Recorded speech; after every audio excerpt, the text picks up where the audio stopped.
जय हिंद, जय भारत दोस्तों। आप सभी लोगों का स्वागत है हमारे आज की स्टूडियो में, जिसके अंदर हम देखने वाले हैं 15 नवंबर 2021 का करंट अफेयर, जो कि बनाए कल रात तक की सुर्खियों से।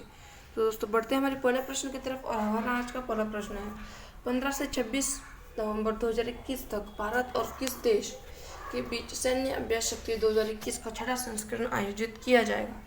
तो दोस्तों आप सभी को मालूम होना चाहिए कि दोस्तों ये जो शक्ति युद्ध अभ्यास है, ये सिंपल दोस्तों भारत और फ्रांस के मध्य होता है। और बात कीजिए शक्ति का दोस्तों, जो छठा संस्करण है, याद रखना सबसे पहले ये जो शक्ति युद्ध अभ्यास है, ये 2021 के अंदर होने वाला है।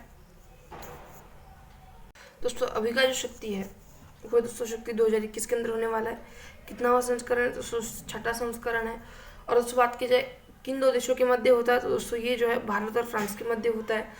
कहाँ पर होने वाला है ये युद्धाभ्यास? तो दोस्तों ये युद्धाभ्यास जो है ये फ्रांस के अंदर ही होने वाला है। और इसके अंदर बात की जाए कि भारत की तरफ से किसने जो है भाग लिया है, तो ये दोस्तों बहुत ही महत्वपूर्ण प्रश्न है। और दोस्तों आजकल के पेपर में जो है कौन सा युद्धाभ्यास कहाँ पर होता है ये नहीं पूछते दोस्तों, सिंपल आपसे पूछा जाता है कि दोस्तों भारत की तरफ से किसने भाग लिया है। तो दोस्तों इसके अंदर जो है भारत की तरफ से भाग लिया गोरखा बटालियन ने। किसने? गोरखा बटालियन जो है दोस्तों, इन्होंने शक्ति 2021 के अंदर जो है भारत की तरफ से भाग लिया। और दोस्तों ये जो शक्ति युद्ध अभ्यास है, याद रखना आप सभी को, तो जो 2 वर्षों में एक बार होता है ये युद्ध अभ्यास। कितने बार? 2 वर्षों में जो है एक बार होता है ये युद्ध अभ्यास। और इस बार जो है, याद रखना, इस बार जो है 2021 के अंदर ये 15 से 26 नवंबर के बीच में मनाया जाए। 26 नवंबर के बीच में होगा। कब से कब तक? 15 से 26 नवंबर के बीच में। ऑप्शन नंबर डी फ्रांस इसका सही उत्तर है। तो हम बढ़ते हैं कुछ महत्वपूर्ण प्रश्नों की तरफ। और दोस्तों हमारा पहला महत्वपूर्ण प्रश्न है दोस्तों गरुड़ अभ्यास। तो दोस्तों ये जो गरुड़ अभ्यास है ये भारत और फ्रांस के बीच में होता है। किनके बीच में? भारत और फ्रांस के बीच में गरुड़ युद्ध अभ्यास होता है। गरुड़ युद्ध अभ्यास होता है। और ये जो दोस्तों एयरफोर्स में होने वाला युद्ध अभ्यास है। किसमें? ये जो है एयरफोर्स में होने वाला युद्ध अभ्यास है। उसी तरह के दोस्तों जो शक्ति युद्ध अभ्यास है, ये जो है दोस्तों थल सेना के बीच में, आर्मी के बीच में होने वाला युद्ध अभ्यास है। ठीक है। बात की जाए वरुण जो अभ्यास है, वरुण जो युद्ध अभ्यास है दोस्तों, ये भी फ्रांस और भारत और फ्रांस के मध्य वरुण युद्ध अभ्यास भी होता है। और दोस्तों ये जो है नेवी के बीच में होता है। किसके बीच में? ये होता है नेवी के बीच में। दोस्तों बहुत इंपॉर्टेंट क्वेश्चन है। शक्ति जो है दोस्तों ये भारत और फ्रांस के मध्य एयरफोर्स में, गरुड़ जो है दोस्तों भारत और फ्रांस के मध्य, दोस्तों शक्ति जो है ये भारत और फ्रांस के मध्य आर्मी में, गरुड़ जो है ये भारत और फ्रांस के मध्य एयरफोर्स में, और दोस्तों वरुण जो है ये भारत और फ्रांस के मध्य नेवी में। ठीक है। तो बहुत ही इंपॉर्टेंट क्वेश्चन और बहुत ही इंटरेस्टिंग क्वेश्चन आपके सामने आ चुका है, जो कि मैंने आपको पढ़ा दिया। अगला क्वेश्चन है कोंकण शक्ति अभ्यास। दोस्तों ये जो कोंकण शक्ति अभ्यास है ये भारत और किस देश के बीच में होता है? तो दोस्तों कोंकण शक्ति अभ्यास जो है ये भारत और यूके, यूनाइटेड किंगडम के बीच में होता है कोंकण शक्ति अभ्यास। अगला क्वेश्चन है मित्र शक्ति युद्ध अभ्यास। दोस्तों ये जो मित्र शक्ति युद्ध अभ्यास है आप सभी को मालूम होना चाहिए भारत और श्रीलंका के बीच में होता है। किनके बीच में? याद रखना आप सभी को, भारत और श्रीलंका के बीच में होता है मित्र शक्ति अभ्यास। ठीक है। अगर आपसे बात की जाए भारत और श्रीलंका को अलग करने वाली जो स्ट्रेट कौन सी है दोस्तों, कौन सी नहर जो है ये भारत और श्रीलंका को अलग करती है? तो दोस्तों बहुत ही इंपॉर्टेंट क्वेश्चन है, वो बहुत ही अच्छा क्वेश्चन भी है। और दोस्तों आप सभी को मालूम होना चाहिए पार्क स्ट्रेट। कौन सी? पार्क स्ट्रेट इसे हिंदी में बोलते हैं, तो इसका हिंदी में इसे जो है पाक नहरी बोलते हैं। और बात की जाए दोस्तों याद रखना है किन दो देशों को अलग करती है? दोस्तों ये जो है भारत और श्रीलंका को अलग करती है। कौन सी नहर है? तो दोस्तों कौन सा जो है कौन सा स्टेट है दोस्तों? ये है पार्क स्टेट। कौन सा स्टेट है? Park state. ठीक है। अगला क्वेश्चन है फाइनेंशियल एक्शन टास्क फोर्स का मुख्यालय कहाँ स्थित है? दोस्तों फाइनेंशियल एक्शन टास्क फोर्स यानी FATF, और दोस्तों इसका मुख्यालय कहाँ पर है? दोस्तों FATF financial action task force का मुख्यालय पेरिस के अंदर है। और दोस्तों ये वही दोस्तों फोर्स है, या फिर हम बोल सकते हैं कि दोस्तों ये वही संगठन जिसने दोस्तों पाकिस्तान को जो है ग्रे लिस्ट के अंदर डाला है। और ग्रे लिस्ट के अंदर होने के बाद दोस्तों याद रखना आप सभी को, अगर दोस्तों FATF ने जो है पाकिस्तान को अगर ब्लैक लिस्ट में डाल दिया, और दोस्तों ब्लैक लिस्ट में तब डालते हैं जब दोस्तों अगर कोई देश जो है ये टेररिज्म को दोस्तों फंडिंग कर रहा हो, अगर दोस्तों उसे जो है रंगे हाथ पकड़ लिया गया FATF के द्वारा, तो दोस्तों उसे जो है ब्लैक लिस्ट के अंदर डाला जाता है। और दोस्तों अगर पाकिस्तान दोस्तों अगर अभी वर्तमान में पाकिस्तान ये ग्रे लिस्ट में, और अगर आपसे बात की जाए अगर ये पाकिस्तान ब्लैक लिस्ट में चला गया, दोस्तों सिंपल है पाकिस्तान जो दोस्तों इसे कोई भी संगठन एंड दोस्तों IMF, वर्ल्ड बैंक या फिर कोई भी देश जैसा कि चीन जो है इसे हर वक्त दोस्तों लोन देता रहता है। दोस्तों अमेरिका भी कभी भी इसे लोन देता है। दोस्तों ये जो देश है दोस्तों ये इसे कभी भी लोन नहीं दे पाएंगे। अगर दोस्तों याद रखना अगर पाकिस्तान ब्लैक लिस्ट के अंदर चला गया। वर्तमान में पाकिस्तान कौन सी लिस्ट के अंदर है? तो वर्तमान में जो है पाकिस्तान ग्रे लिस्ट के अंदर है। ठीक है दोस्तों, ये था हमारा पहला प्रश्न। हम बढ़ते हैं हमारे आज के दूसरे प्रश्न की तरफ। और दोस्तों हमारा आज का दूसरा प्रश्न है, हाल ही में किसे नारकोटिक्स कंट्रोल ब्यूरो का महानिदेशक नियुक्त किया गया है? तो दोस्तों आप सभी को मालूम होना चाहिए, नारकोटिक्स कंट्रोल ब्यूरो हाल ही में दोस्तों ये किस वजह से चर्चा के अंदर आया था? दोस्तों मैं आपको बता दूं, बॉलीवुड में दोस्तों जो ड्रग्स की सप्लाई होती है दोस्तों, बॉलीवुड में दोस्तों जो ड्रग्स की सप्लाई थी दोस्तों, उसके लिए जो है हाल ही में नारकोटिक्स कंट्रोल ब्यूरो जो चर्चा में भी आया था। और दोस्तों ये जो एनसीबी है, आप सभी को मालूम है नारकोटिक्स कंट्रोल ब्यूरो जो है इसकी स्थापना कब हुई थी? दोस्तों इसकी स्थापना हुई थी 1986 के अंदर। कब? 1986 के अंदर इसकी स्थापना हुई थी। बात कीजिए नारकोटिक्स कंट्रोल ब्यूरो जो है किस मंत्रालय के अंदर आता है? दोस्तों नारकोटिक्स कंट्रोल ब्यूरो जो है गृह मंत्रालय के अंदर आता है, होम मिनिस्ट्री के अंदर आता है एनसीबी। और बात कीजिए दोस्तों इसका जो है कार्य क्या है, अगर आपसे पूछा गया एनसीबी नारकोटिक्स कंट्रोल ब्यूरो जो है इसका कार्य क्या है, तो दोस्तों मैं आप सभी को बता दूं दोस्तों, नारकोटिक्स कंट्रोल ब्यूरो जो है इसका कार्य दोस्तों जो नशीले दवाएं दोस्तों, जो ड्रग्स होते हैं दोस्तों, नशीली दवाएं, फिर अगर कोई भी ड्रग्स या फिर कुछ भी हो दोस्तों, उसके दोस्तों उपयोग को कम करना है, फिर दोस्तों उससे जो है हमेशा के लिए मिटा देना, या फिर हम बोल सकते हैं कि उसका जो उपयोग है उसे कम कर दोस्तों उसे कंट्रोल में लाना जो है, ये इसका कार्य होता है, किसका? एनसीबी का ये जो है काम होता है। बात की दोस्तों इसके जो है पहले जो है इसके वर्तमान में जो दोस्तों अध्यक्ष, इसके वर्तमान में जो दोस्तों नए महानिदेशक नियुक्त किए गए हैं। बात की जाए अभी वर्तमान में इनके जो है नए महानिदेशक कौन है? दोस्तों एनसीबी के वर्तमान में नए महानिदेशक है सत्यनारायण प्रधान। कौन है? सत्यनारायण प्रधान जो है ये एनसीबी के वर्तमान में नए जो है महानिदेशक नियुक्त किए गए। बात की जाए सत्यनारायण प्रधान जो है दोस्तों, ये पहले किसके पूर्व प्रमुख रहे? तो आप सभी को मालूम चाहिए सत्यनारायण प्रधान जो है दोस्तों ये पहले एनडीआरएफ के, किसके? एनडीआरएफ के जो है दोस्तों ये पहले आप सभी को पूर्व प्रमुख रह चुके हैं, पूर्व महानिदेशक एनडीआरएफ के रह चुके हैं। बात कीजिए एनडीआरएफ दोस्तों ये होता क्या है, तो मैं आपको बता दूं दोस्तों एनडीआरएफ की फुल फॉर्म है नेशनल डिजास्टर रिस्पांस फोर्स। क्या दोस्तों? नेशनल डिजास्टर रिस्पांस फोर्स जो है दोस्तों ये एनडीआरएफ की जो है फुल फॉर्म है। एनडीआरएफ जो है दोस्तों इसकी स्थापना कब हुई थी? अगर आपसे पूछा गया एनडीआरएफ की स्थापना कब हुई थी, दोस्तों एनडीआरएफ की स्थापना हुई 2006 के अंदर। कब? 2006 के अंदर एनडीआरएफ की स्थापना हुई थी। अगर आपसे पूछा गया एनडीआरएफ जो दोस्तों इसका वर्तमान में मुख्यालय, इसका फिर बोल सकते इसका वर्तमान में हेडक्वार्टर कहाँ पर है? दोस्तों इसका वर्तमान में हेडक्वार्टर है न्यू दिल्ली के अंदर। इसका हेडक्वार्टर कहाँ पर है?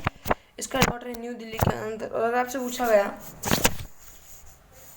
कि दोस्तों न्यू दिल्ली के अंदर इसका हेडक्वार्टर कहाँ पर है, दोस्तों मैं आप सभी को बता दूं न्यू दिल्ली के अंदर दोस्तों अंत्योदय भवन है। कौन सा है दोस्तों? जो अंत्योदय भवन दोस्तों वो जो है एनडीआरएफ का मुख्यालय हेडक्वार्टर है। ठीक है, अगर आपसे पूछा गया कि दोस्तों वर्तमान पहले जो है दोस्तों जो सत्यनारायण प्रधान जो कि दोस्तों वर्तमान में एनसीबी के जो है महानिदेशक हैं, ये पहले दोस्तों एनडीआरएफ के महानिदेशक थे, लेकिन दोस्तों एनडीआरएफ के जो महानिदेशक है ये अभी बदल कर कौन कर दिया गया? एनडीआरएफ के वर्तमान में महानिदेशक कर दिए गए अतुल कारवाल। कौन? अतुल कारवाल जो इन्हें कर दिया एनडीआरएफ का महानिदेशक। और इसीलिए दोस्तों जब सत्यनारायण प्रधान हट गए थे दोस्तों, इसीलिए उन्हें जो है एनसीबी का महानिदेशक बनाया गया। ठीक है, और बात की जाए कि दोस्तों अगर आपसे पूछा गया एनडीआरएफ जो है कौन सा दोस्तों, अगर आपसे पूछा गया कि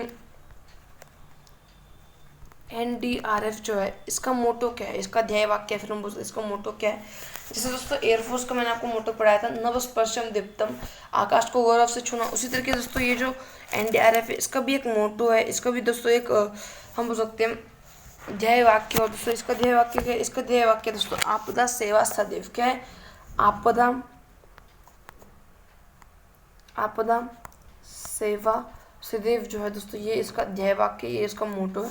बात की जाए एनडीआरएफ जो है दोस्तों, जैसे कि एनसीबी जो है ये गृह मंत्रालय के अंदर आता है, उसी तरह के दोस्तों एनडीआरएफ जो है ये किस मंत्रालय के अंदर आता है? दोस्तों आपको बता दूं एनडीआरएफ जो है दोस्तों ये भी गृह मंत्रालय के अंदर ही आता है। ठीक है, एनडीआरएफ भी गृह मंत्रालय के अंदर ही आता है। ठीक है, तो दोस्तों यही था हमारा दूसरा प्रश्न। अब हम बढ़ते इस संबंध कुछ महत्वपूर्ण प्रश्नों के लिए। अभी जो दोस्तों हमने एनसीबी और एनडीआरएफ दोनों के दोस्तों बहुत ही जो भी दोस्तों आपके अंदर पेपर में जो आपको इन दोनों के बारे में पूछ सकता था, मैंने आपको वो बता दिया है। ठीक है, और अब हम बढ़ते हैं कुछ महत्वपूर्ण प्रश्नों की तरफ। हमारा पहला महत्वपूर्ण प्रश्न निकल कर आता है एनडीआरएफ का हेड कौन है? दोस्तों मैं आप सभी को बता दूं एनडीआरएफ का हेड मैंने आपको बता दिया अतुल कारवाल जो है इसके वर्तमान में हेड है। और याद रखना दोस्तों इसकी स्थापना कब हुई थी? इसकी स्थापना दोस्तों 2006 के अंदर इसकी स्थापना हुई थी। लेकिन अगर आपसे पूछा गया कि दोस्तों इसका जो है अधिनियम कब का है? अधिनियम दोस्तों इसका 2005 का है। अधिनियम इसका 2005 5 का। अगला क्वेश्चन है CISF का हेड कौन है? तो दोस्तों मैं आप सभी को बता दूं, CISF जो दोस्तों इसके वर्तमान में हेड हैं, चौथा का दोस्तों CISF जो इसके वर्तमान में हेड है शेलवर्धन सिंह। कौन? शेलवर्धन सिंह जो है दोस्तों ये CISF के वर्तमान में जो है हेड है। ठीक है, अगला क्वेश्चन है हमारा CRPF का हेड कौन? दोस्तों मैं आप सभी को बता दूं, CRPF जो दोस्तों central reserve police force CRPF दोस्तों इसके वर्तमान में हेड है कुलदीप सिंह। कौन है? CRPF के वर्तमान में हेड है कुलदीप सिंह जो इसके वर्तमान में हेड है। बात कीजिए CRPF जो दोस्तों इसकी स्थापना कब हुई थी? CRPF की स्थापना हुई दोस्तों 1939 के अंदर CRPF की स्थापना हुई थी। लेकिन अगर आपसे पूछा गया कि दोस्तों इसका नाम CRPF कब रखा गया, इसका नाम बदला था, और दोस्तों इसका CRPF जो है इसका नाम ये CRPF कब रखा गया, तो CRPF का CRPF नाम जो है ये 1949 के अंदर रखा है। सिंपल अगर भाषा में बताऊँ दोस्तों CRPF का नाम पहले कुछ और था, इसका CRPF नाम जो है ये 1949 के अंदर पड़ा, स्थापना हुई थी इसकी 1939 के अंदर। अगला क्वेश्चन है BSF का हेड कौन है? दोस्तों BSF जो है बॉर्डर सिक्योरिटी फोर्स, इसके वर्तमान में हेड कौन है? इसके वर्तमान में हेड है पंकज कुमार। कौन है? इसके वर्तमान में हेड है पंकज कुमार। और दोस्तों ये जो BSF है दोस्तों ये जो है भारत के साथ जो पाकिस्तान की सीमाएं यहाँ पर, और दोस्तों भारत के साथ जो बांग्लादेश की सीमाएं, इन दोनों जगहों पर बात की जाए कौन सी फोर्स लगी हुई, इन दोनों जगहों पर दोस्तों BSF बॉर्डर सिक्योरिटी फोर्स। ठीक है, इसकी स्थापना कब हुई? दोस्तों बॉर्डर सिक्योरिटी फोर्स की स्थापना हुई थी 1965 के अंदर। अगला क्वेश्चन अगर आपसे पूछा गया कि असम राइफल्स का हेड कौन है? दोस्तों असम राइफल जो है जिसे हम एक और नाम से जानते हैं वो नाम दोस्तों पूर्वोत्तर का प्रहरी। ठीक है, असम राइफल्स को हम बोलते हैं पूर्वोत्तर का प्रहरी। अगर आपसे पूछा गया कि दोस्तों असम राइफल जो है इसके वर्तमान में हेड कौन है? इसके वर्तमान में दोस्तों प्रदीप चंद्र नायर। कौन? प्रदीप चंद्र, याद रखना प्रदीप चंद्र नायर जो है दोस्तों इसके असम राइफल के वर्तमान में हेड है। अगर आपसे पूछा गया दोस्तों असम राइफल जो है इसका मुख्यालय कहाँ पर है? दोस्तों आप सभी को मालूम होना चाहिए असम राइफल जो दोस्तों इसका मुख्यालय शिलोंग के अंदर। असम राइफल का मुख्यालय कहाँ पर? असम राइफल का मुख्यालय शिलोंग। अगला क्वेश्चन हम देखेंगे एंड दोस्तों ये था हमारा दूसरा प्रश्न। अब हम बढ़ते हैं हमारे आज के तीसरे प्रश्न की तरफ, और हमारा आज का तीसरा प्रश्न है प्रतिवर्ष लोक सेवा प्रसारण दिवस कब मनाया जाता है? तो दोस्तों मैं आप सभी को बता दूं दोस्तों ये जो लोक सेवा प्रसारण दिवस है दोस्तों ऐसे नहीं मनाया जाता। मैं आपको पहले बता दूं ये जो अब दोस्तों हम जो है थोड़ी हिस्ट्री की तरफ चलेंगे। दोस्तों हमारी हिस्ट्री में जो है हमें बात करने वाले हैं 1947 की। हम दोस्तों बात करने वाले 1947 की, जब दोस्तों भारत आज़ाद हुआ। दोस्तों जब भारत और पाकिस्तान का विभाजन हुआ था, कब? 1947 के अंदर जब भारत और पाकिस्तान का विभाजन हुआ था दोस्तों, पाकिस्तान के जो कुछ लोग पाकिस्तान के जो है दोस्तों कुछ लोग जो हैं ये हरियाणा के पास आकर रहने लगे। कहाँ पर? हरियाणा के पास आकर रहने लगे पाकिस्तान के कुछ लोग। और दोस्तों उस वक्त जो है याद रखना, उस वक्त जो है दोस्तों याद रखना उन लोगों को संबोधित करने, जो लोग दोस्तों पाकिस्तान से हरियाणा के अंदर आए थे, एक तरह के दोस्तों भारत के अंदर आए थे पाकिस्तान से, दोस्तों उन लोगों को संबोधित करने के लिए दोस्तों याद रखना महात्मा गांधी ने कब, याद रखना पहली बात दोस्तों 12 नवंबर को, कब? 12 नवंबर 1947 को जो महात्मा गांधी है इन्होंने दोस्तों उन लोगों को संबोधित, हरियाणा में जो लोग रह रहे थे पाकिस्तान से आए उन लोगों को संबोधित करने के लिए किसका उपयोग किया था? उन्होंने दोस्तों पहली बार और अंतिम बार याद रखना उन्होंने जो है उस वक्त ऑल इंडिया रेडियो, किसका? ऑल इंडिया रेडियो जो है, ऑल इंडिया रेडियो जो है दोस्तों इसका उस वक्त पहली बार और उसके बाद में कभी भी उपयोग नहीं किया है। पहली बार और अंतिम बार यानी एकमात्र बार उसी वक्त 12 नवंबर 1947 को उन लोगों को संबोधित करने के लिए महात्मा गांधी ने ऑल इंडिया रेडियो का उपयोग किया। कहाँ बैठे बैठे किया दोस्तों? ऑल इंडिया रेडियो दोस्तों दिल्ली में बैठे बैठे दोस्तों उन्होंने जो है इन लोगों को संबोधित किया। और इसलिए दोस्तों 12 नवंबर को उन्होंने संबोधित किया, और इसलिए दोस्तों 12 नवंबर को जो है प्रतिवर्ष जो है लोक सेवा प्रसारण दिवस मनाया जाता है। ठीक है, तो अगर आपसे पूछा गया दोस्तों किस महापुरुष से जो है लोक सेवा प्रसारण दिवस संबंधित है, आपके ऑप्शन में सुभाष चंद्र बोस आएगा, बहुत सारे अलग अलग नाम आएंगे, एक ऑप्शन आएगा दोस्तों महात्मा गांधी। आपको जो महात्मा गांधी टिक कर देना है। और अगर आपसे पूछा गया लोक सेवा प्रसारण दिवस जो है मनाया कब जाता है, ये मनाते हैं दोस्तों 12 नवंबर को। ठीक है, तो दोस्तों यही था। और अगर एक और क्वेश्चन अगर आपसे पूछा गया कि दोस्तों लोक सेवा प्रसारण दिवस जो है ये मनाना शुरू कब से किया गया, दोस्तों ये जो है 12 नवंबर को मनाते हैं। 1947 में उन्होंने संबोधित किया था, लेकिन दोस्तों इसे जो है 2000 से मनाना शुरू किया। कब से? इसे जो है दोस्तों 2000 से मनाना शुरू किया। ठीक है, तो यही था हमारा तीसरा प्रश्न। अब हम बढ़ते कुछ महत्वपूर्ण प्रश्नों की तरफ, और हमारा पहला महत्वपूर्ण प्रश्न निकल कर आता है विश्व सुनामी जागरूकता दिवस। तो ये जो विश्व सुनामी जागरूकता दिवस है, ये हम कब मनाते हैं? ये मनाते हैं दोस्तों हम 5 नवंबर को मनाते हैं विश्व सुनामी जागरूकता दिवस। अगला क्वेश्चन है संविधान दिवस कब मनाया जाता है? संविधान दिवस जो दोस्तों ये मनाते हैं 26 नवंबर को संविधान दिवस मनाया जाता है। अगला क्वेश्चन है राष्ट्रीय दुग्ध दिवस। कौन सा है? राष्ट्रीय दुग्ध दिवस। तो दोस्तों ये जो राष्ट्रीय दुग्ध दिवस है, ये हम कब मनाते हैं? राष्ट्रीय दुग्ध दिवस मनाते हैं हम 26 नवंबर को राष्ट्रीय दुग्ध दिवस। याद रखना 26 नवंबर को राष्ट्रीय दुग्ध दिवस और संविधान दिवस है, ये भी याद रखना। राष्ट्रीय दुग्ध दिवस और संविधान दिवस दोनों 26 नवंबर को मनाते हैं। अगला क्वेश्चन है राष्ट्रीय शिक्षा दिवस। राष्ट्रीय शिक्षा दिवस जो है दोस्तों आप सभी को मालूम होना चाहिए 11 नवंबर को मनाया जाता है राष्ट्रीय शिक्षा दिवस। तो दोस्तों यही था हमारा आज का हमारा तीसरा प्रश्न। अब हम बढ़ते हैं हमारे आज के चौथे प्रश्न की तरफ, और हमारा आज का चौथा प्रश्न है सांसद स्थानीय क्षेत्र विकास योजना का कार्यान्वयन मंत्रालय है। ठीक है दोस्तों, सिंपल क्वेश्चन है, कौन सी योजना है? सांसद स्थानीय क्षेत्र विकास योजना। पहली बात दोस्तों, ये जो MPLADS के MP यानी MP मध्य प्रदेश, आप मतलब MP की फुल फॉर्म बता रहा हूँ आपको, MP लोकल एरिया विकास योजना। ठीक है, याद रखना सांसद स्थानीय क्षेत्र विकास योजना, जिसे हम बोलते हैं इंग्लिश में MPLADS। इसका जो है दोस्तों पहली बात, ये जो योजना है ये शुरू कब हुई थी दोस्तों? ये योजना जो है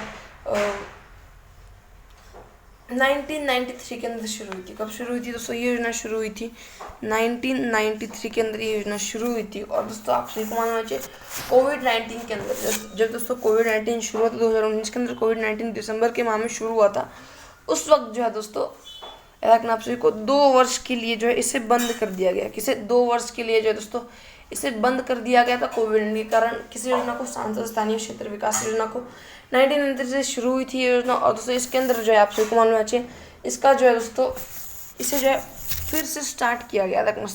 सांसद स्थानीय क्षेत्र विकास योजना जो है इसे फिर से स्टार्ट कर दिया गया। बात की जाए इसका जो है दोस्तों हम बोल सकते हैं इसका जो प्रत्येक वर्ष जो है दोस्तों ये इसका बजट कितना होता है?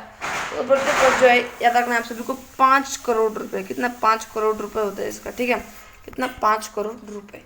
और बात की जाए UPSC के दोस्तों एक पेपर में आपसे ये भी पूछा गया था कि दोस्तों ये जो है नॉन लैप्सेबल फंड है या फिर दोस्तों लैप्सेबल फंड है। दोस्तों अगर जो है 5 करोड़ रुपए दोस्तों 1 साल के लिए अगर आपने जो है विकास के अंदर खर्च नहीं किए तो दोस्तों ये जो है पैसे आपसे ले लिए जाएंगे या फिर दोस्तों अगले वर्ष के लिए जो आपको ये दिए जाएंगे। दोस्तों आप सभी को मालूम होना चाहिए दोस्तों ये जो है एक नॉन लैप्सेबल फंड है। यानी दोस्तों लैप्सेबल वो होता है दोस्तों जिसके अंदर जो आपसे पैसे ले लिए जाएंगे, आपको पैसे अगले साल जो है आपको दोबारा कोई और दे दिया जाएंगे, उसके अंदर ऐड नहीं होंगे। लेकिन दोस्तों ये जो योजना है इसके अंदर दोस्तों आपको जो है 5 करोड़ रुपए 1 साल के लिए देंगे। अगर आपने जो है पूरे खत्म नहीं किए तो दोस्तों ये जो है आपके अगले साल, याद रखना अगले साल, यानी समझिए कि मैंने इस बार 2021 के अंदर इतने पैसे लिए विकास के लिए दोस्तों, अगर मैंने इस बार जो है इसे पूरे खत्म नहीं किए दोस्तों 2022 के अंदर अगर मुझे दोस्तों फिर से कुछ विकास अगर कुछ भी हुआ दोस्तों उसके लिए अगर मुझे पैसे चाहिए दोस्तों ये जो है मैं फिर से 5 करोड़ के साथ जितने पिछले साल बचे हुए थे दोस्तों वो उसके साथ मैं ले सकता हूँ। ठीक है, तो सिंपल दोस्तों ये जो एक नॉन लैप्सेबल फंड है, UPSC के अंदर एक क्वेश्चन पूछा गया था ये लैप्सेबल फंड है या नॉन लैप्सेबल, तो दोस्तों ये जो है एक लैप्सेबल फंड है। ठीक है, अगला क्वेश्चन हम देखेंगे, यानी दोस्तों हम बढ़ते हैं हमारा कुछ महत्वपूर्ण प्रश्नों की तरफ। और हमारा पहला महत्वपूर्ण प्रश्न है PM आत्मनिर्भर स्वस्थ भारत योजना के लिए कितने फंड की घोषणा की गई? दोस्तों PM आत्मनिर्भर स्वस्थ भारत योजना जो है इसके लिए कितने फंड की घोषणा की गई? हाँ, इसके लिए जो है 64,180 करोड़ रुपीस। कितने? 64,180 करोड़ रुपीस जो है इसका फंड रखा गया। किस योजना का? PM आत्मनिर्भर स्वस्थ भारत योजना का। कितने वर्षों के लिए जो है इतना फंड रखा गया? तो ये जो है दोस्तों कुल 6 वर्षों के लिए इतना फंड रखा गया। कहाँ से शुरू हुई है PM आत्मनिर्भर स्वस्थ भारत योजना? ये योजना दोस्तों ये आप सभी को मालूम होना चाहिए वाराणसी से शुरू हुई है PM आत्मनिर्भर स्वस्थ भारत योजना। अगला क्वेश्चन है भारत के सहकारिता मंत्री कौन है? दोस्तों भारत के जो सहकारिता मंत्री कौन? अमित शाह। कौन है भारत के सहकारिता मंत्री? अमित शाह। बात की जाए स्वास्थ्य मंत्री कौन है जिसके दोस्तों मन में सुख हो, मनसुख, याद रखना भारत के स्वास्थ्य मंत्री हैं मनसुख मंडाविया। भारत के स्वास्थ्य मंत्री हैं मनसुख मंडाविया। अगला क्वेश्चन हम देखेंगे वाणिज्य उद्योग और कपड़ा मंत्री, याद रखना, वाणिज्य उद्योग मंत्री और साथ ही में कपड़ा मंत्री कौन है भारत के दोस्तों, वो है पीयूष गोयल। कौन है? पीयूष गोयल जो है दोस्तों, ये भारत के वर्तमान में वाणिज्य उद्योग मंत्री और कपड़ा मंत्री दोनों है। ठीक है, अगला क्वेश्चन है सामाजिक न्याय एवं अधिकारिता मंत्री।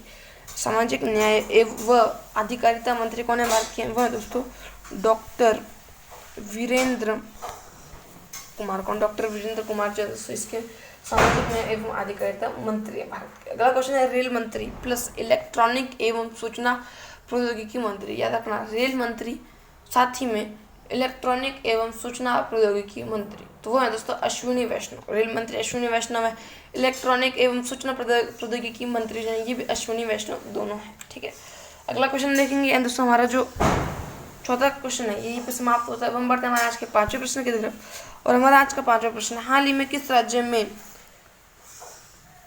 किस राज्य में नोरो वायरस के पहले मामले की पुष्टि हुई है? दोस्तों आप सभी को मालूम है दोस्तों, ये दोस्तों जो नोरो वायरस है इसके अंदर भारत का जो केरल राज्य है, कौन सा? भारत का दोस्तों जो केरल राज्य है, यहाँ से जो है दोस्तों ये नोरो वायरस जो है दोस्तों इसका पहला मामले सामने आया है। ठीक है, और दोस्तों ऐसे और बहुत से दोस्तों मामले हैं दोस्तों, आप सभी को मालूम चाहिए। इसका जो याद रखना, पहली बात दोस्तों ये जो वायरस इसका पहला किस केरल के अंदर आया, ये किस तरह का रोग है दोस्तों? ये जो पशु जनित रोग है, ये मानव जनित रोग नहीं है दोस्तों, मानव ने खुद से जो है जन्म दिया इस रोग को, ये जो दोस्तों पशु जनित रोग है। और दोस्तों बात की जाए ये जो रोग है ये किस कारण होता है दोस्तों? ये जो रोग है ये दूषित पानी और दोस्तों जो दूषित भोजन है इसके कारण होता है। किसका कारण?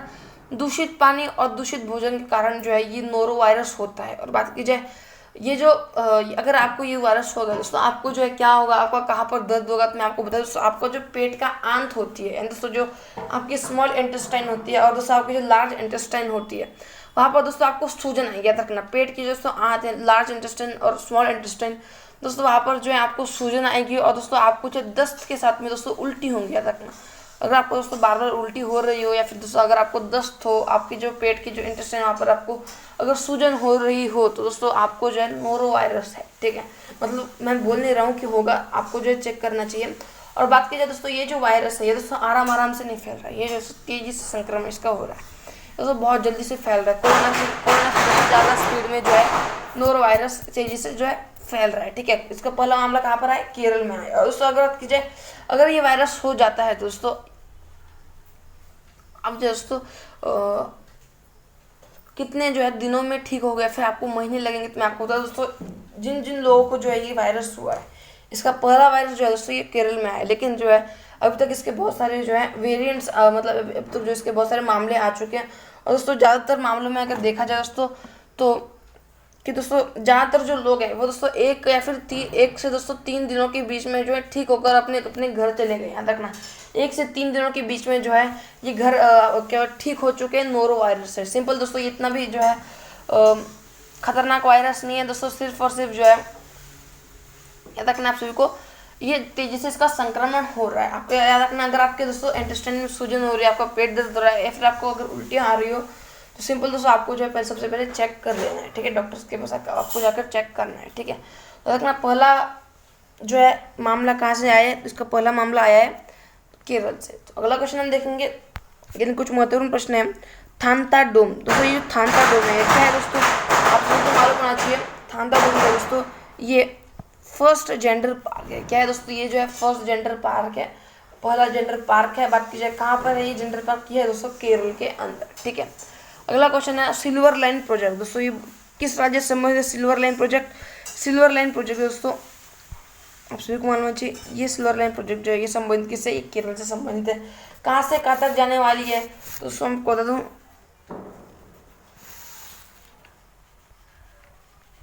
दोस्तों, यहाँ पर है कसारगोड, यहाँ पर क्या है? यहाँ पर है कसारगोड। दोस्तों यहाँ पर है तिरुवनंतपुरम, यहाँ पर क्या है? यहाँ पर है तिरुवनंतपुरम। दोस्तों कसारगोड से तिरुवनंतपुरम के बीच में जो है दोस्तों ये सिल्वर लाइन प्रोजेक्ट होने वाला है। किस तरह का दोस्तों ये रेलवे प्रोजेक्ट? आपको दोस्तों ये जो सेमी हाईवे रेलवे प्रोजेक्ट है, किस तरह का? सेमी हाईवे रेल प्रोजेक्ट है, सिल्वर लाइन प्रोजेक्ट। ठीक है, कहाँ का है दोस्तों? ये है केरल का। कहाँ से कहाँ तक? कसारगोड से तिरुवनंतपुरम तक। ठीक है, तो यही था। कुछ और महत्वपूर्ण प्रश्न हम देखेंगे, जैसे कि है गौरी अम्मा कौन थी दोस्तों? आप सभी को मालूम होना चाहिए, गौरी अम्मा जो दोस्तों इनका हाल ही में जो है निधन हो चुका है। और दोस्तों ये जो है केरल की पहली महिला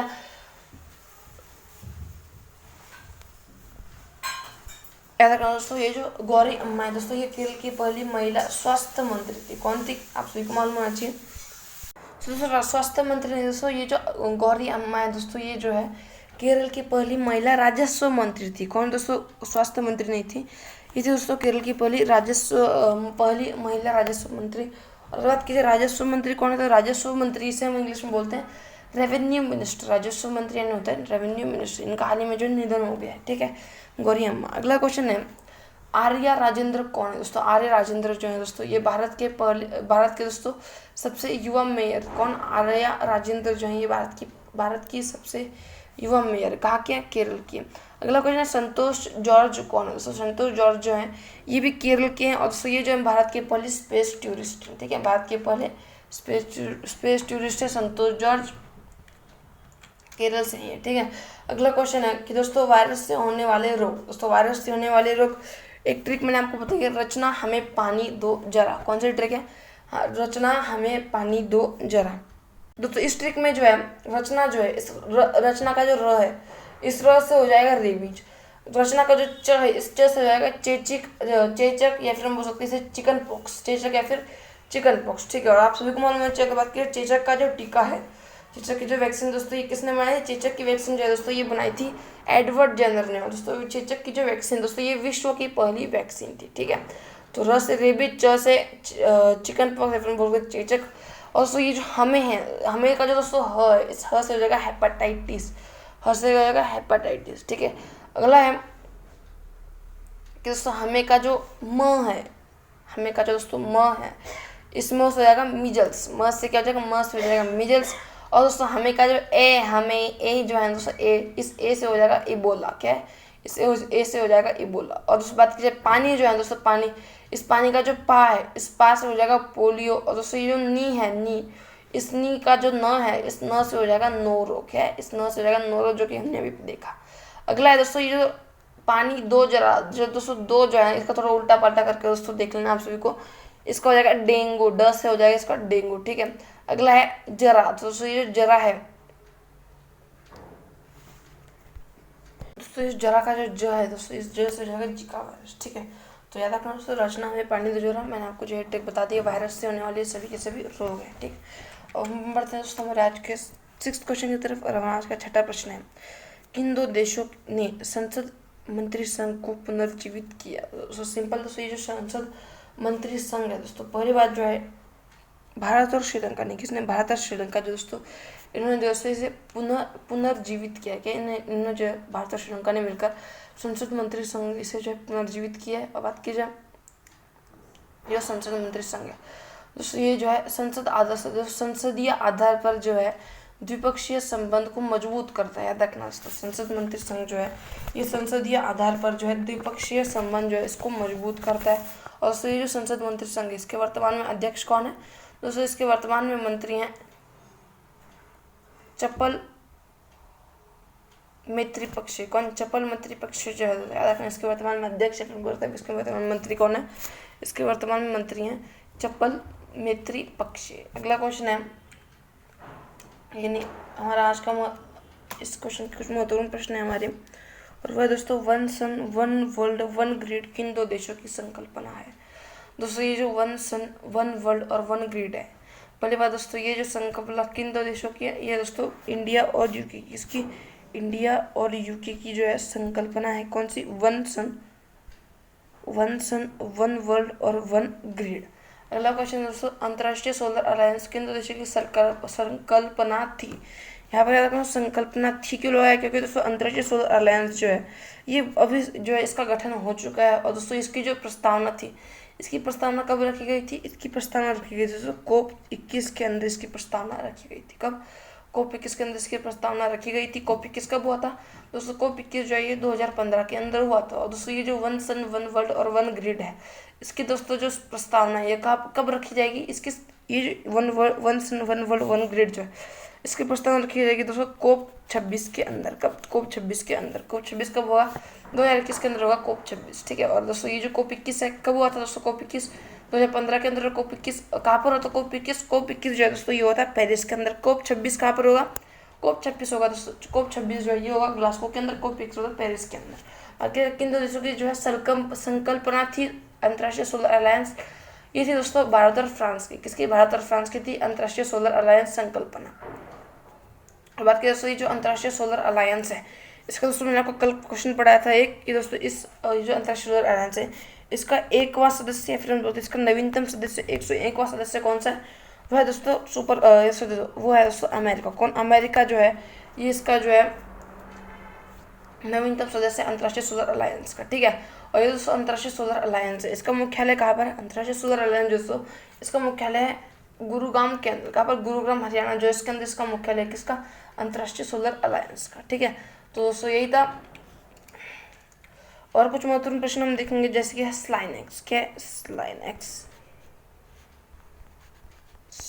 तो स्लाइनेक्स जो है आप सभी को मालूम होना चाहिए। स्लाइनेक्स जो है दोस्तों ये है, आप सभी को भारत और श्रीलंका के बीच में होने वाली जो है युद्ध अभ्यास है। तक भारत और श्रीलंका के बीच में होने वाला युद्ध अभ्यास कौन सा? स्लाइनेक्स। बात की जाए पाक स्टेट किन दो देशों के बीच में आता है, तो पाक स्टेट जो है दोस्तों ये भारत और पाकिस्तान को, सॉरी भारत और जो है श्रीलंका को अलग करता है। पाक स्टेट जिसे एक और नाम से हम जानते हैं पाक जल संधि। कौन से? पाक जल संधि बोला फिर पाक स्टेट बोलो। ठीक है, और अगला क्वेश्चन हमारा निकल कर आएगा कि दोस्तों मैंने अभी आपको पढ़ा स्लाइनेक्स युद्ध अभ्यास। और अगर आपसे पूछा गया कि सिम्बेक्स युद्ध अभ्यास किन दो देशों के बीच में होता है? स्लाइनेक्स तो भारत और श्रीलंका। बात की जाए सिम्बेक्स युद्ध अभ्यास जो है ये किन दो देशों के बीच में होता है? सिम्बेक्स जो है दोस्तों ये भारत और सिंगापुर के बीच में होता है। सिम्बेक्स किन दो देशों के बीच में? भारत और सिंगापुर के बीच में। अभी दोस्तों हम जल्दी बुरे बाकी 3 क्वेश्चन हम कवर कर लेते हैं। हमारा 7वां प्रश्न है, हाल ही में इंडिया थाईलैंड कोऑर्डिनेटेड पेट्रोल का कौन सा संस्करण आयोजित किया गया? दोस्तों याद रखना दोस्तों, ये दोस्तों कौन सा याद रखना? कोऑर्डिनेटेड पेट्रोल जो इसे हम बोल सकते हैं इंडो थाईलैंड। क्या? India Thailand Indo Thailand corporate जो है ये क्या है दोस्तों? ये एक कोऑर्डिनेटेड पेट्रोल है। ठीक है, किन दो देशों के बीच में? इंडिया और थाईलैंड के बीच में। इसका कितनावां संस्करण आयोजित किया गया? याद रखना आप सभी को, इसका जो है दोस्तों 32वां संस्करण आयोजित किया गया। याद रखना दोस्तों, एक वर्ष में 2 बार होता है। कितनी बार? एक वर्ष में जो है 2 बार होता है। क्या होता है? रखना आप सभी को, कॉर्पोरेट जो है दोस्तों इंडो थाई कॉर्पोरेट या फिर हम बोल सकते हैं कि दोस्तों इंडिया और थाईलैंड के बीच में होने वाला एक कोऑर्डिनेटेड पेट्रोल जो दोस्तों इसका 32वां संस्करण हुआ है। और दोस्तों एक वर्ष में 2 बार होता है संस्करण। बात की जाए क्यों होता है ये, आखिर ये जो है ये पेट्रोलिंग जो है दोस्तों ये क्यों होती है? दोस्तों पहली बात समुद्री सुरक्षा इसे बढ़ाने के लिए, आतंकवाद को रोकने के लिए, और दोस्तों जो आधुनिक तकनीक है जो दोस्तों आधुनिक तकनीक है दोस्तों इससे जो है दोनों देश हैं लेस हो, इसलिए दोस्तों ये जो है ये जो पेट्रोलिंग है दोस्तों ये होती है। तक 2 बहुत ही इंपॉर्टेंट जो है इसके मेन कारण है, एक है समुद्री सुरक्षा और दूसरा आतंकवाद को रोकने के लिए। ठीक है, तो याद रखना 32वां संस्करण हुआ, ऑप्शन नंबर 32वां संस्करण एक वर्ष में 2 बार होता है। ठीक है, तो अगला क्वेश्चन हम देखेंगे। और दोस्तों हमारा कुछ महत्वपूर्ण प्रश्न है मैत्री युद्ध अभ्यास। दोस्तों मैत्री युद्ध अभ्यास जो आप सभी को मालूम होना चाहिए किन देशों के बीच में होता है? इंडिया और थाईलैंड के बीच में होता है मैत्री युद्ध अभ्यास। अगला क्वेश्चन है, ब्रिक्स का कौन से क्रम का सम्मेलन वर्ष 2021 में आयोजित किया गया?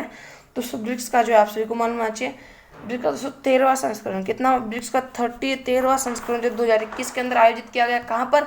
इंडिया ने जो दोस्तों इसका जो आयोजन किया था इंडिया ने। ठीक है, इंडिया के अंदर इसे आयोजित किया गया। अगला क्वेश्चन है, टोक्यो ओलंपिक कौन से क्रम का ओलंपिक है? दोस्तों टोक्यो ओलंपिक जो है ये भी 32वें क्रम का ओलंपिक है। कितने? टोक्यो ओलंपिक 32वें क्रम का ओलंपिक है। और बात की जाए इसके अंदर जो है भारत की रैंक कितनी आई है, तो मैं आप सभी को बता दूं दोस्तों टोक्यो ओलंपिक जो है इसके अंदर भारत की रैंक आई है 48। इसके अंदर भारत की रैंक है 48। बात की जाए इसके अंदर जो है दोस्तों भारत ने कुल कितने पदक जीते हैं? दोस्तों आप सभी को मालूम है टोक्यो ओलंपिक के अंदर जो है भारत ने पदक जीते हैं 7 पदक। कितने? 7 पदक जीते हैं। इसके अंदर एक है दोस्तों गोल्ड मेडल। ठीक है, अगला क्वेश्चन है, टोक्यो पैरालंपिक जो है इसके अंदर जो है दोस्तों भारत कौन से टोक्यो ओलंपिक जो दोस्तों ये कितने में क्रम का पैरालंपिक था? टोक्यो ओलंपिक दोस्तों हम बात करें दोस्तों टोक्यो पैरालंपिक। ठीक है, टोक्यो ओलंपिक और पैरालंपिक दोनों अलग है। टोक्यो पैरालंपिक इसका ये कितने क्रम का पैरालंपिक था? ये था दोस्तों 16वें क्रम का 16वें क्रम का पैरालंपिक था। और इसके अंदर जो दोस्तों भारत की रैंक थी 24th भारत की रैंक थी। भारत ने जो इसके अंदर कुल कितने पदक जीते? दोस्तों टोक्यो पैरालंपिक जो है इसके अंदर भारत ने जीते हैं 19 पदक और इनमें से दोस्तों 7 जो है ये गोल्ड मेडल है। ठीक है, तो ये था हमारा 7वां प्रश्न। हम बढ़ते हैं हमारे आज के 8वें प्रश्न की तरफ और हमारा आज का 8वां प्रश्न है, नवंबर 2021 में भारत ने कौन सा इलेक्ट्रिक वाहन जागरूकता वेब पोर्टल लॉन्च किया है? तो आप सभी को मालूम चाहिए ई अमृत पोर्टल, याद रखना आप सभी को, ई वाहन जागरूकता पोर्टल। दोस्तों आप सभी को मालूम चाहिए इस बार जो है कौन सा जो है हम उत्सव मनाए दोस्तों, हम आज़ादी का 75वीं वर्षगांठ कौन सा उत्सव है दोस्तों? आप सभी को मालूम चाहिए अमृत महोत्सव। कौन सा अमृत महोत्सव? किसके अवसर पर? आज़ादी की 75वीं वर्षगांठ के अवसर पर अमृत महोत्सव मना रहे हैं। और दोस्तों सिंपल जो है नवंबर 2021 में भारत में कौन सा इलेक्ट्रिक वाहन जागरूकता वेब पोर्टल लॉन्च किया है? तो ये है दोस्तों ई अमृत पोर्टल। कौन सा? ई अमृत पोर्टल। याद रखना दोस्तों, इलेक्ट्रिक वाहन जो इसका सिंपल इसका जो है इसकी जागरूकता, इसको दोस्तों इसका जो यूज़ है इलेक्ट्रिक व्हीकल जो इसके यूज़ को बढ़ाने के लिए इन्होंने ये शुरू किया है। ठीक है, तो यही था हमारा 8वां प्रश्न। हम बढ़ते हैं कुछ महत्वपूर्ण प्रश्नों की तरफ और हमारा पहला महत्वपूर्ण प्रश्न है गो ग्रीन योजना। गो ग्रीन योजना दोस्तों गो ग्रीन योजना जो है ये गुजरात की योजना है। क्या इसका कार्य दोस्तों इलेक्ट्रिक व्हीकल जो श्रमिक जो लोग हैं जो वर्कर्स हैं इन्हें जो है इलेक्ट्रिक व्हीकल देना, ताकि दोस्तों हमारे जो प्रदूषण है ताकि हमारा दोस्तों जो एयर है ये प्रदूषण मुक्त हो सके। अगला क्वेश्चन है पहला इलेक्ट्रिक व्हीकल सिटी। दोस्तों भारत का पहला इलेक्ट्रिक व्हीकल सिटी कौन सा है? वो दोस्तों केवड़िया, गुजरात भारत का पहला इलेक्ट्रिक व्हीकल सिटी है। और केवड़िया के अंदर आप सभी को मालूम है स्टैचू ऑफ कौन सी है? स्टैचू ऑफ लिबर्टी नहीं, स्टैचू ऑफ यूनिटी है। कौन सी? स्टैचू ऑफ यूनिटी जो है ये केवड़िया गुजरात के अंदर है। ठीक है, विश्व की सबसे ऊंची स्टैचू है, विश्व की सबसे ऊंची जो है मूर्ति। अगला क्वेश्चन है फेम योजना। फेम योजना है दोस्तों ये इसका संबंध भी किससे? फेम योजना इसका भी संबंध इलेक्ट्रिक व्हीकल से है। ठीक है, अगला क्वेश्चन है अमृत जो क्रांति, अमृत क्रांति ये मैंने आपको बता पढ़ा है। आप जो ऐसे मुझे आप जो है अमृत क्रांति है मुझे आप कमेंट बताना। ठीक है, अगला क्वेश्चन है अमृत महोत्सव। अमृत महोत्सव मैंने आपको बताया बहुत बार पढ़ा है कितनी वर्षगांठ है, तो ये भी आप मुझे कमेंट में ही बता देना। ठीक है, तो अब हम बढ़ते हैं हमारे आज के 9वें प्रश्न की तरफ और हमारा आज का 9वां प्रश्न है पोषण स्मार्ट गांव नामक एक कार्यक्रम के तहत कितने गांवों को गोद लेने और उन्हें स्मार्ट गांव में बदलने को संदर्भित किया गया? तो आप सभी को मालूम है दोस्तों 8 मार्च 2018 को, कब? 8 मार्च 2018 को एक योजना शुरू हुई थी, एक मिशन शुरू हुआ था और मिशन का नाम था पोषण मिशन। कहाँ से दोस्तों? झुंझुनू राजस्थान से। कहाँ से? झुंझुनू राजस्थान से ये शुरू हुई थी। इसके अंदर दोस्तों जो पोषण का स्तर है इसे बढ़ाने के लिए जो है ये शुरू की गई थी और दोस्तों इसे गति देने के लिए याद रखना इसे ये जो योजना है पोषण मिशन जो है दोस्तों ये जो पोषण योजना है इसे गति देने के लिए दोस्तों हाल ही में जो है आज़ादी की याद रखना हाल ही में जो है यहाँ पे ऑप्शन कोई भी ऑप्शन याद रखना, आप सभी को सभी के सभी ऑप्शन जो है गलत है, याद रखना ये सभी के सभी ऑप्शन जो है ये गलत है। इनमें से एक ऑप्शन एक ही आंसर, इसका आंसर क्या है? इसका आंसर है 75 इसका राइट उत्तर है। और दोस्तों 75 गाँवों कितने 75 गाँवों को जो है दोस्तों गोद लिया है इस योजना के तक, ताकि दोस्तों इसके जो है इस योजना को दोस्तों और बढ़ाने के लिए, इस योजना को गति देने के लिए। और बात की जाए 75 ही गाँव क्यों लिया गया है, तो सिंपल दोस्तों 75वीं वर्षगांठ के अवसर पर जो है 75 गाँव को गोद लिया गया है। और इन्हें जो है दोस्तों ये जो गाँव है दोस्तों इन्हें जो है पोषण स्मार्ट विलेज बनाने के लिए, किसके लिए?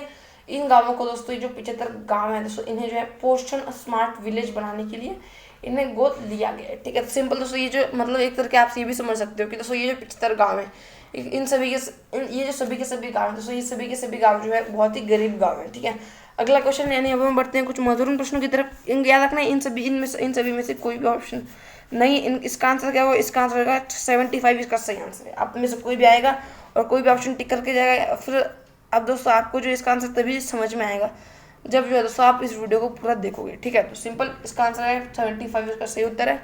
अब हम बढ़ते हैं कुछ महत्वपूर्ण प्रश्नों की तरफ और हमारा पहला महत्वपूर्ण प्रश्न है पहली और 100वीं स्मार्ट सिटी। दोस्तों भारत की जो है पहली स्मार्ट सिटी कौन सी? वो है भुवनेश्वर। और 100वीं स्मार्ट सिटी कौन सी? 100वीं स्मार्ट सिटी है शिलोंग। कौन सी है? 100वीं स्मार्ट सिटी शिलोंग। बात की जाए दोस्तों भारत की जो है पहली वाटर प्रूफ सिटी कौन सी है? दोस्तों भारत की पहली वाटर प्रूफ सिटी है इंदौर।